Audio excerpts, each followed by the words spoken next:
Greetings, sunshines and sunnies. It is I, Queen J Lotus, King Sunkiss, coming at y'all right quick, right fast, maybe, for a royale, relaxed review for Reasonable Doubt, episode 4. And the name of this episode is Friend or Foe. I know I ain't been really focusing on the names of the episodes, but today I feel called to. So we're gonna make it do what it do. And without further ado, we're gonna go ahead and get into the specificities of this review. So on this episode, we pick up with Jax and Daniel. I almost called him Damon. Daniel pulling up on Isaac and his sister unexpected. Jax wants to catch them specifically unexpected because they want to catch them in raw form to figure out what's really going on. Okay, so when they open the door, well, Kristen specifically opens the door, and Jax let her know that she is there to speak to her specifically because she want to try to figure out why is he using drugs. How did he get the drugs? Okay, especially where everything's going on, everybody's supposed to have their eyes on him. Okay, and he was using drugs on the night of the murder. So what is going on? All right. So Kristen started talking about, well, he was doing so well. I don't know where it came from. Jax is like, ain't no hidden stash. She said, look, me and Wendy did everything we could to keep Isaac clean. Okay. She found coke in his shoebox once and lost it. So no way he would have drugs in the house after that. Okay. But Jax say, oh, except for the night that he overdosed. So at this point, Kristen gotta confess that she is the one that gave him drugs. I told y'all it wasn't just no weed, honey. But she like, look, I was just trying to give him a little piece, you know what I'm saying, because he been tripping out, and I just felt bad seeing him like this here, struggling to cope. But I did not give him Nathaniel the night that Wendy was killed. So Jax thanks her for her honesty. Lets her know that the jury selection is coming up, okay? And so if she got anybody at all that can help them out with Ozzy's alibi, okay? Help him stay up out of jail, prison, all of that, you need to get to singing. So she mentioned somebody named Byron.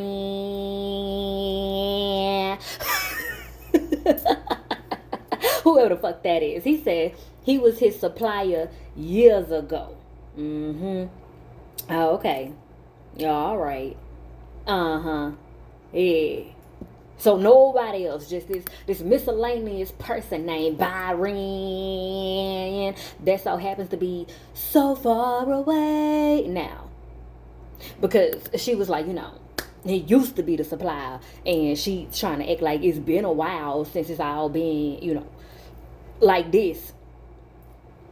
I don't believe it. Cause where you get the drugs from? Where you get the drugs from to give him? Ain't making no sense. Alright? She is committed to the role that she is playing. But I'm not fooled by her little glasses, her cute little face, this, you know, little headscarf on her head, and her cute little PJ set, the way she keeps smiling at Daniel, and this little innocent voice and everything. I ain't fooled. Okay? Not at all. But she's going on and on and on, talking about, you know, she gonna help them get the number to the old supplier and all of that, and figure out whatever else that she can cook up.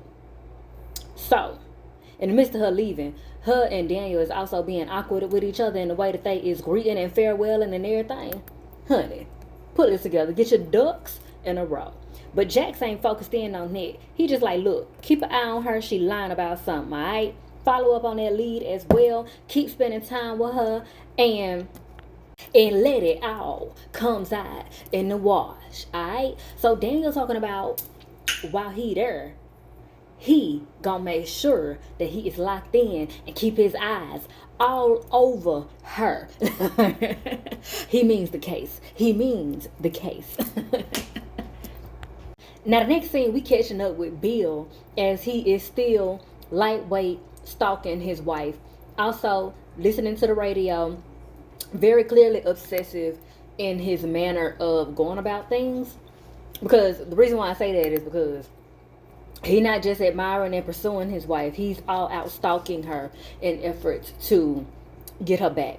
He's not just, being committed to the case and making it a top priority. He is straight up obsessing over the case. Like everywhere you see him, he is on the laptop looking at articles, doing research, for the sake of the case.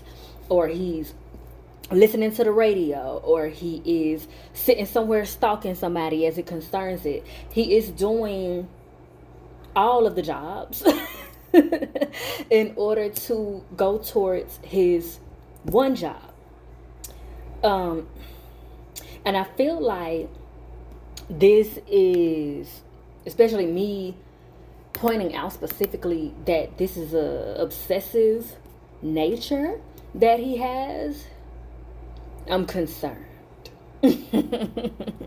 I am concerned. But like I said, he's sitting in his car outside his wife's house, lightweight stalking her, listening to the radio as they are talking about Ozzy's case.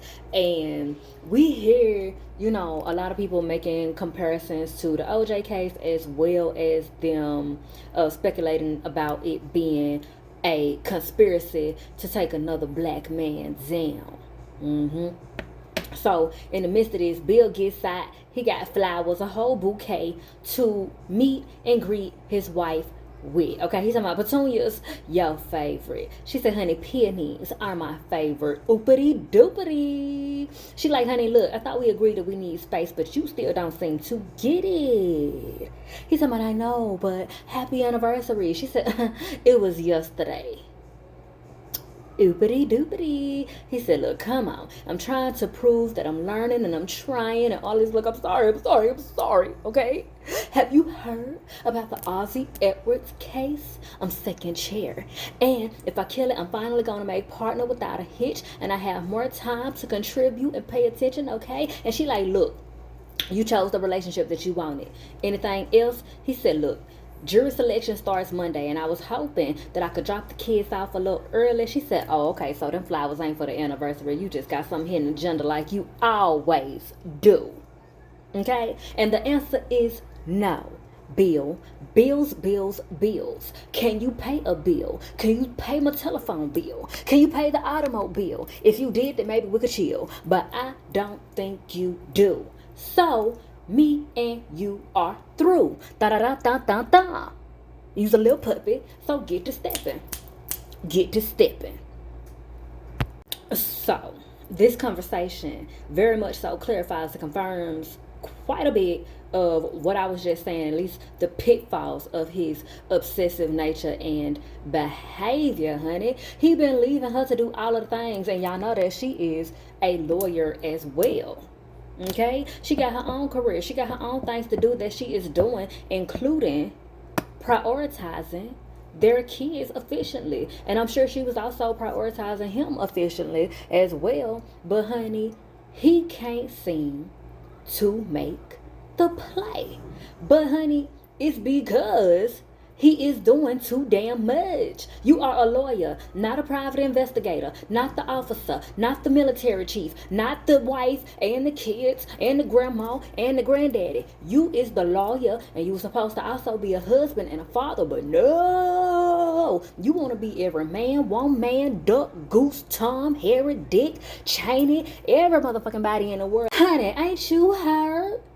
Everybody can't be a black butterfly. Somebody's got to be a mouse. Cause when a woman's fed up, la da da da da, ah. All right. So we wrap up there, and child, it's gonna be real interesting to see what ends up happening with them. Because what I wonder is, by the way that Bill operates and this obsession that he got and all of the things, I wonder, does all of this mean something to him for real? Like, is he so invested for real because he's passionate about it? Like, is the obsession rooted in passion, or is the obsession rooted in vanity? You feel me? Or is the obsession rooted in desperation, feelings of desperation due to some lack mentality, if you will. Because what I wonder is, there's a study that talks about white men who have very good jobs. Just put it like that. White men who have real good jobs, just in simple terms, and how their social currency is boosted even more when they have a strong black woman by their side who is their wife specifically. Um, and so, amongst all of the other ways that he moves, and the way that, now granted it was their first meeting, but it's given, he let on like he and his wife were still, when he was talking to Jackson, he was first talking about her, he led on like they was just, like they were, casually going about in their marriage. Like, maybe shit wasn't perfect, but, they doing the married life like how they do. Not like they are low key separated on some shit, estranged or some shit, that like they on bad terms, it's complicated on some shit. Yeah, see, he didn't describe all that. So, like, that made me feel like he may be more desperate and concerned with getting his wife back, more so for what that means for his image and his career.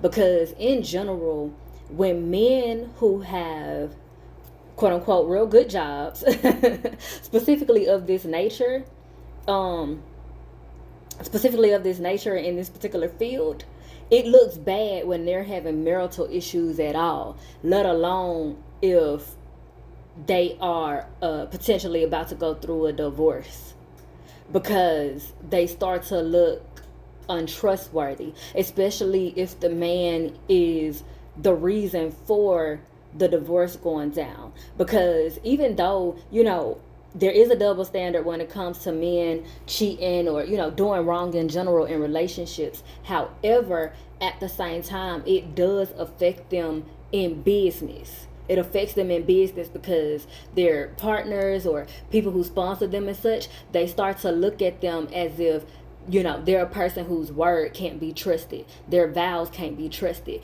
because you stood before God and took vows. You stood before God and you did all of these legal bindings all at once, spiritual and legal bindings that require these vows. And if you can't keep your home life intact, how you gonna perform at work? How you gonna keep words and agreements intact, contracts and things of that nature in order and on par, if you can't even keep your home life in check? That's how they start to look at you. Tisk, and like I said, it starts to take an effect. And I feel like that may be more of the reason why Bill is flaunting his wife, let alone his black wife, and emphasizing her blackness, amongst obsessing and emphasizing trying to get her back because she represents a level of social currency to him. Just as in certain cases, he can represent social currency to her as a white man. Boom, TikTok. So yeah, gonna go ahead to the next scene, and we got Lewis here. He is at work doing his thing, and he just hired this young man who looks like the money. The money Harris, T.I. son. So Lewis is getting a message from one of his supervisors about the money, T.I. son. Okay, this character is not played by the money, but I can't unsee the money. So just know if I'm saying the money, I'm talking about the light-skinned guy with locks that Lewis hired to work for him. Okay, just keep that in your mind. So Lewis gets a notification about Damani, and he done some poor coding. All right, so in case y'all forgot, don't remember, Lewis does video game creations, codings, things of that nature. And like I said, he hired on somebody, so he lied about knowing how to do a specific type of coding method that is called C++. And in his execution, he failed. And Lewis did not vet him enough, evidently. That's like basically what's being revealed here through this exchange, is that Lewis did not vet him enough, amongst the fact that the boy lied and fabricated his experience and his competency. And in their conversation, as Lewis is trying to hold him accountable, he starts talking about, well, I just, as a black man, it's hard out here, and I could do all of the other ones, and I just thought that one wouldn't be so hard because one of my friends is teaching me, and I be watching videos on YouTube, and I listen, and the third, sir, you lied. And that's what we're talking about. Okay, you could have gave that whole speech at the interview, but you want somebody to give you a chance based on a lie, and you can't even take accountability in this moment, like talking about for real. So another red flag. But Lewis is heartfelt to a fault, as we always talk about. So it's like, if he's one of those people where if you can get him to understand your situation, you can manipulate him. And this gonna be a word for somebody. I'm not gonna lie. At one point, I had to learn this lesson myself. That just because you can understand somebody's situation, or understand their mindset behind something, or understand why they would go about something, like even, just given the circumstance or whatever, just because you can come to an understanding about it doesn't mean it is excusable. Doesn't mean that it is acceptable, in that they now can skate by from responsibility and accountability for their actions. And some shit you're not even supposed to be going out of your way to understand, because that's another form of selling your soul. Because like I'm speaking on, people can and will take advantage of your ability to understand, especially if you are a very understanding and graceful, empathic and empathetic person. They be counting on you to, because a lot of the times when people are very heartfelt and empathic, empathetic, things of that nature, very compassionate and understanding, a lot of the times they have lacked that in their life. They've been so understanding and compassionate to everybody else, but not so many people have been that to them.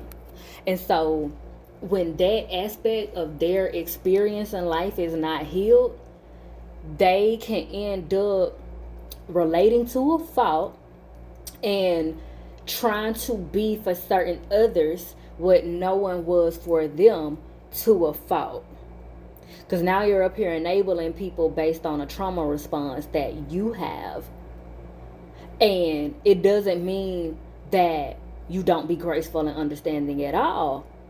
It means that you have to keep your discernment in the room with you.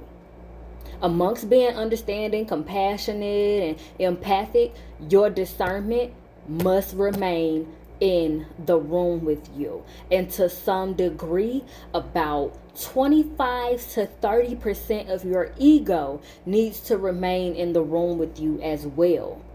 This is why you don't just need to totally chop off your ego or demonize your ego. You just need to balance it and remember to always let your higher self lead. Your good sides lead the way, okay? And then your ego will kick in like, this motherfucker playing in my face. Think I'm stupid. Okay? And all of that to say as well, I'm about to call him some of everybody's name. Lewis. Lewis's ego has gotten lost somewhere in the sauce. Even before this series ever started, somewhere Lewis's ego has been disarmed. And we got to call it back. We don't need to call it back to leave, but we do need to call it into the room to be like a fly on the wall, a horse fly specifically, that sits on the wall, of the very tame, calm horse fly that sits on the wall until divinely designed necessary to come out and bite a bitch. Okay. So, like I said, this man up here, the money,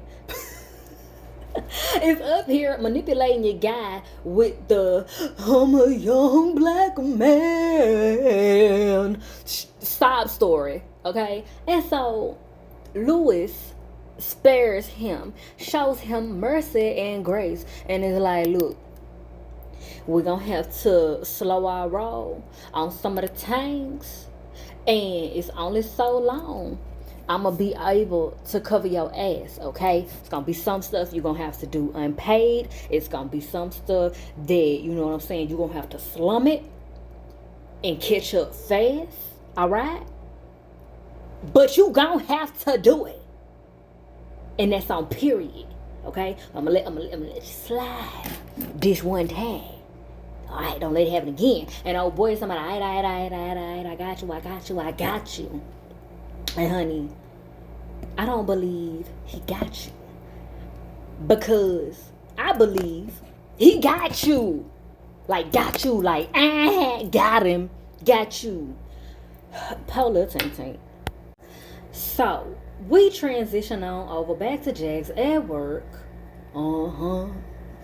Meeting up with Crystal, okay? And she got a new set of braids in this time, okay? And she is giving them the rundown. Bill is there as well. And they got the contact info for Byron.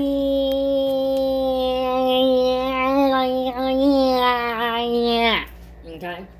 And so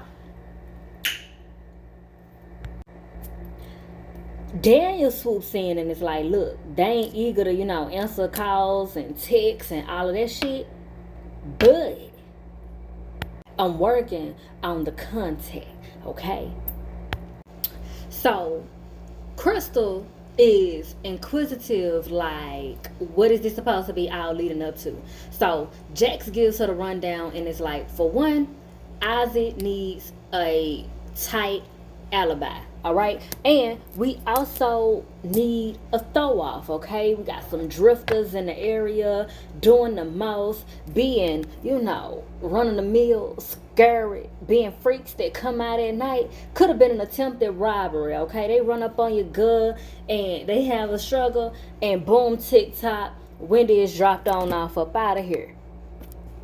And the whole time, Ozzy is at home getting high, trying to cool off. Okay, we can try to deflect and make this look like a random crime gone wrong that just so happened to happen the night she got into it with her boyfriend and fled the scene in a, foggy rage or confusing, upset, despair, and all this, that, and the third. And she wants to emphasize Ozzy's grief of the breakup, leaving him home that night amongst pulling on their sympathy card for how he must be feeling now that all of this happened a night that they argued and they didn't ever have a chance to rectify amongst everything else that's happened in his life with the abuse and all of the things.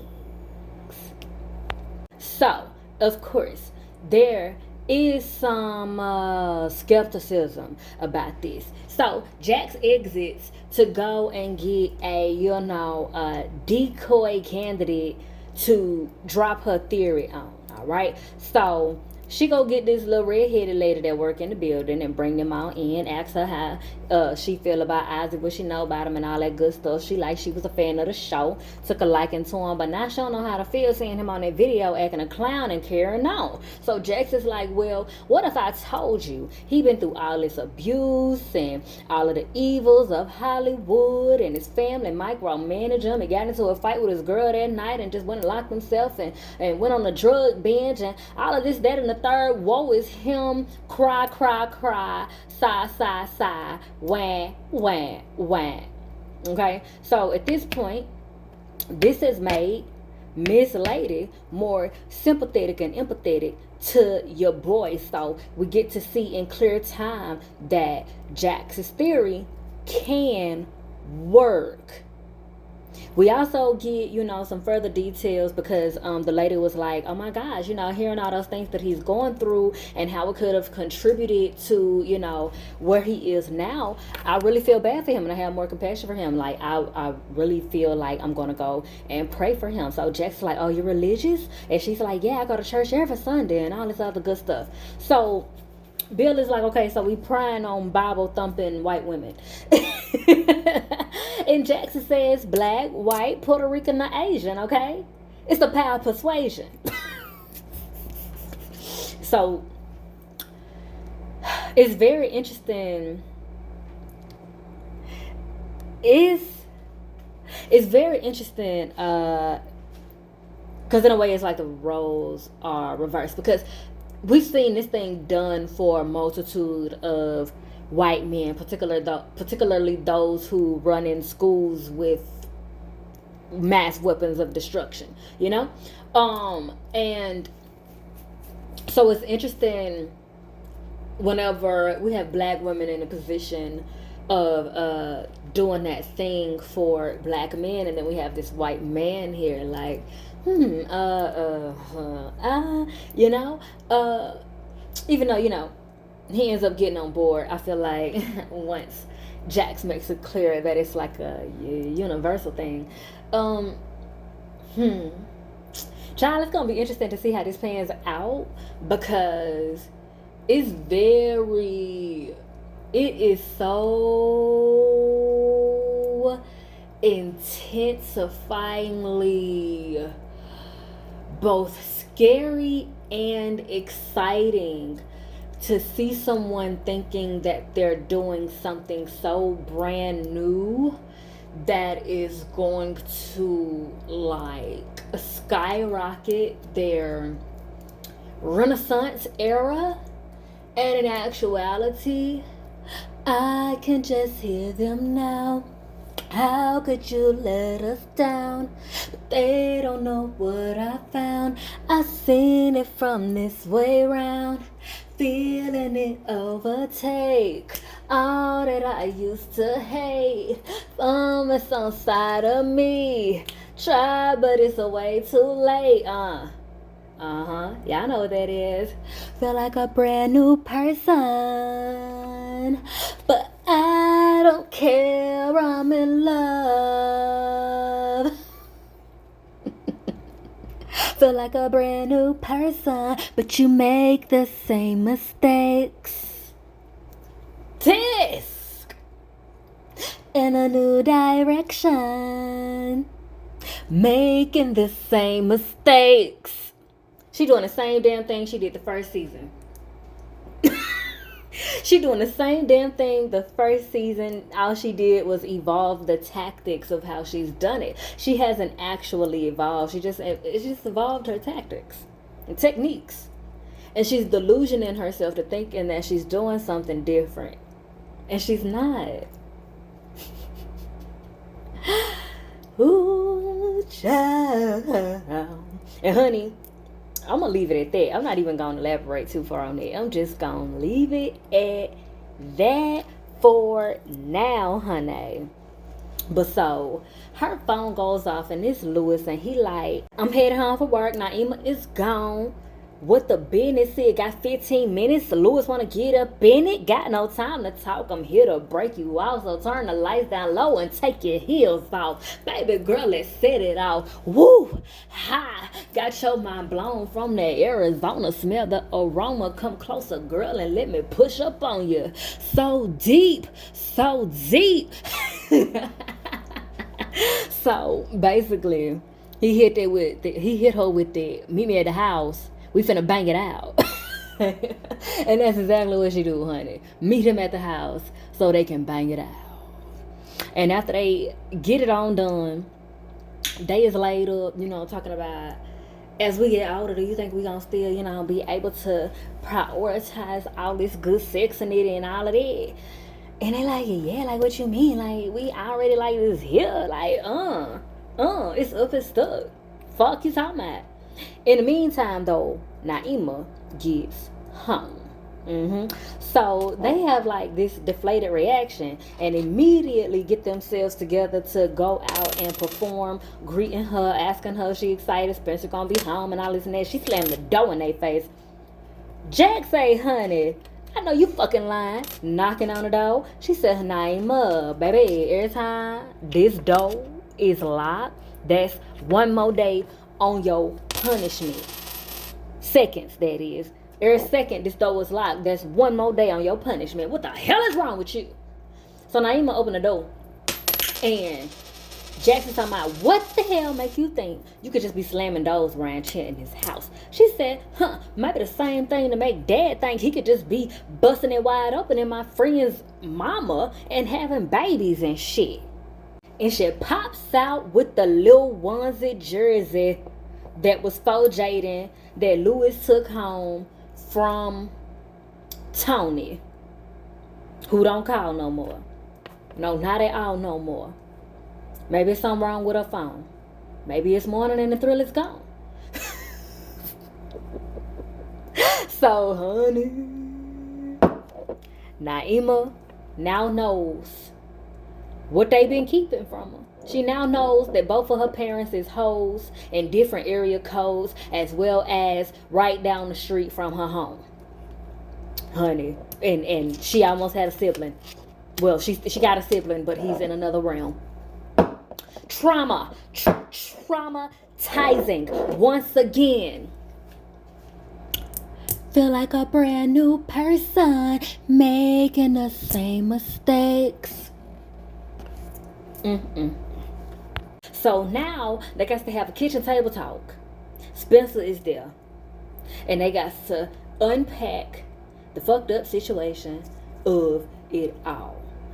Telling them they didn't want them to find out that the way that they did. They wanted to tell them in their own way. They was trying to figure it out for themselves and everything. And they also wanted to wait, when school break was over. And, there just wasn't so many distractions and so much going on. Lewis is like, we weren't trying to keep nothing from you. Lewis, honey, you should have just sat there and ate your food. Because Naima claps back the same way I would have, because I brought this up to you. You had the opportunity to be honest then, and you sat up in my face and you played. And Lewis is like, me and your mom had a lot to work through and da-da-da-da-da. And yeah.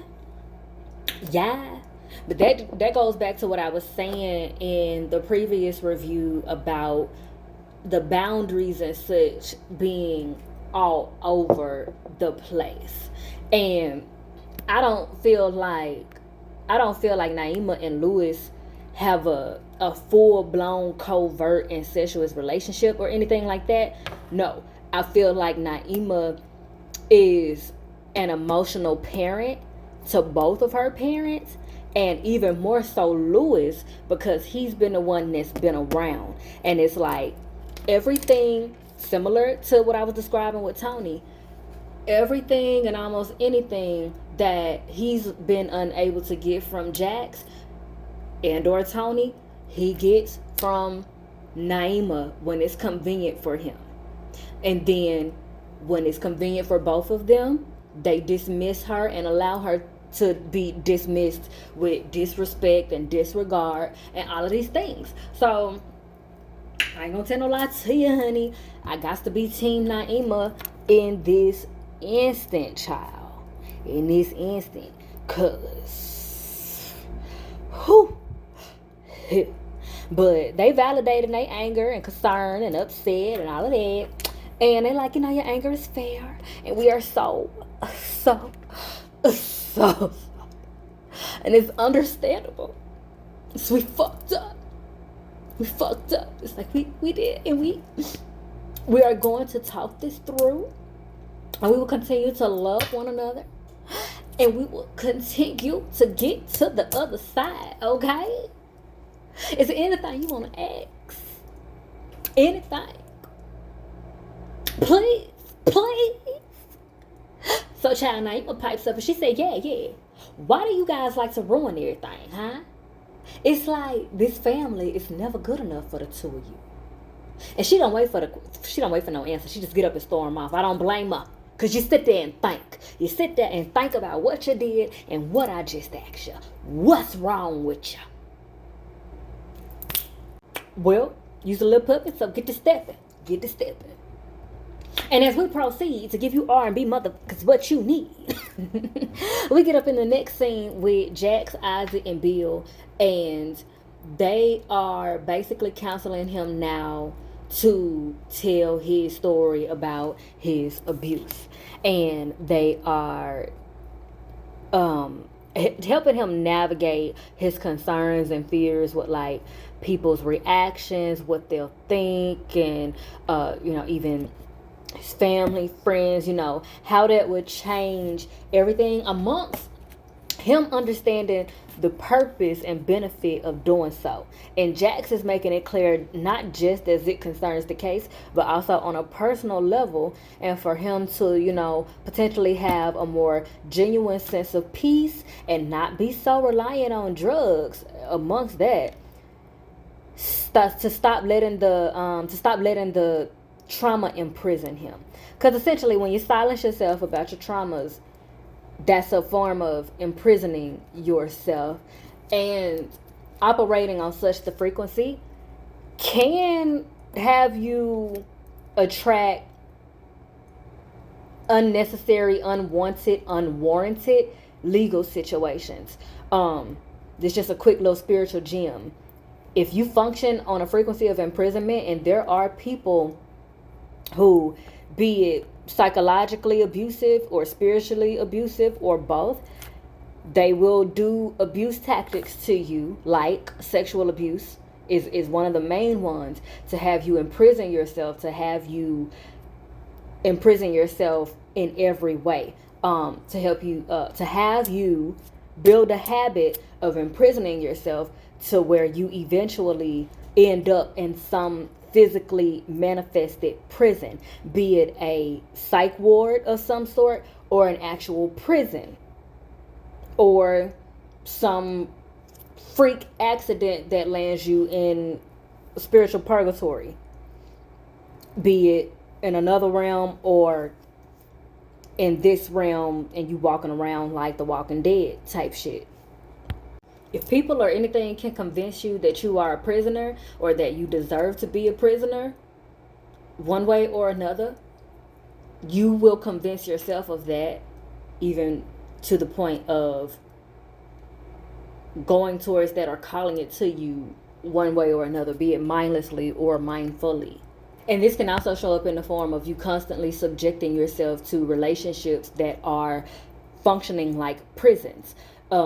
Even to the fact of, for instance, let's say Ozzy was to, put it like this, let's say Ozzy was continuing to carry on this, corrupted relationship with his abuser.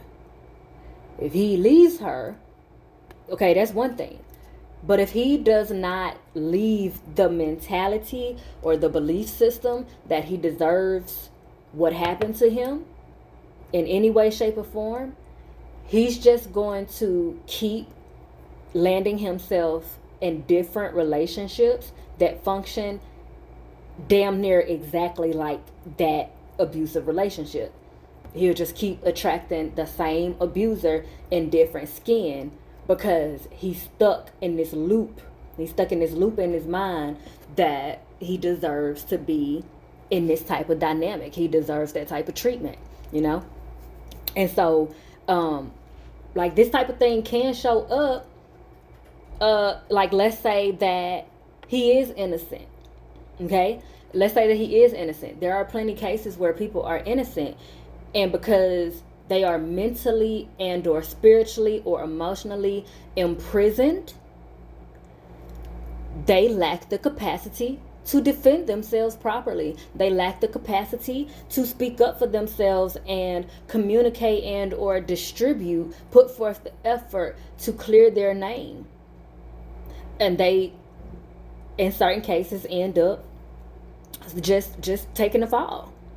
Or, just letting the situation happen to them, because they could feel defeated, or like I said, they could feel like they deserve it, or they could be blaming themselves in some way for, as being a contributing factor to how it happened, even if that's not true. But just the fact that they themselves believe that they contributed to whatever it is prohibiting them from defending themselves how they would actually deserve to and need to.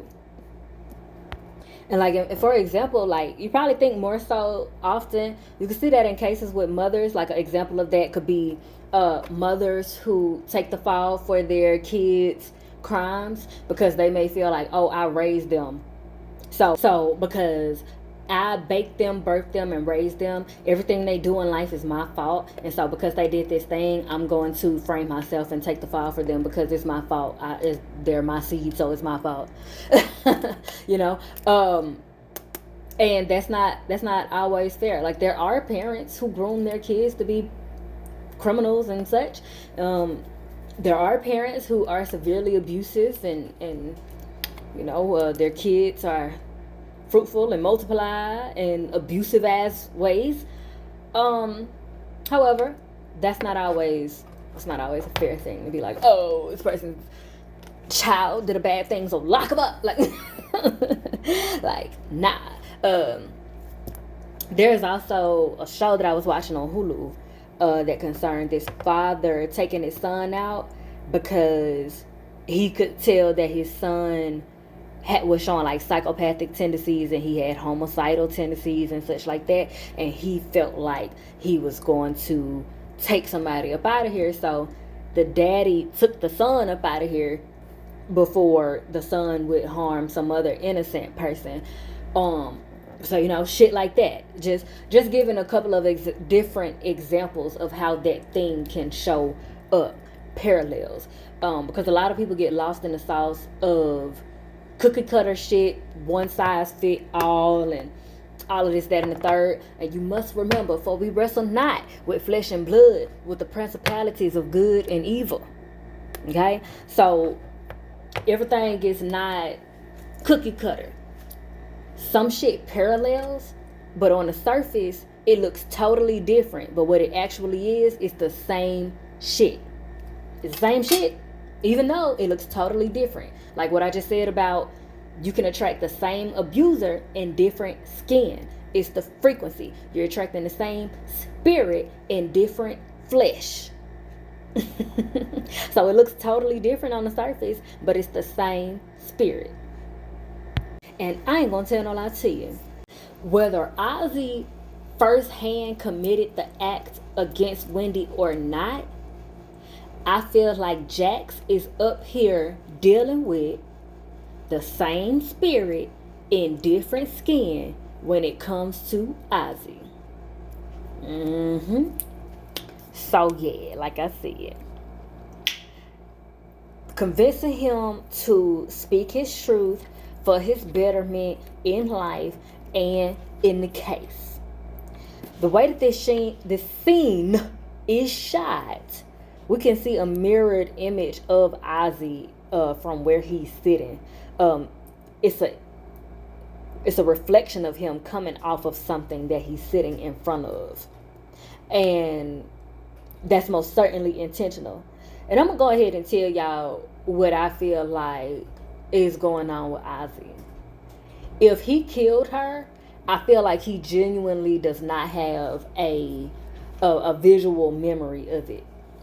I feel like this is kind of meant to be reminiscent of one of the theories as it concerns the OJ case, which is one of the theories is that OJ has some sort of personality disorder or psychiatric disorder where he click out and become as if he is a whole nother person, and then when he comes back to, he don't have no memories of what he done.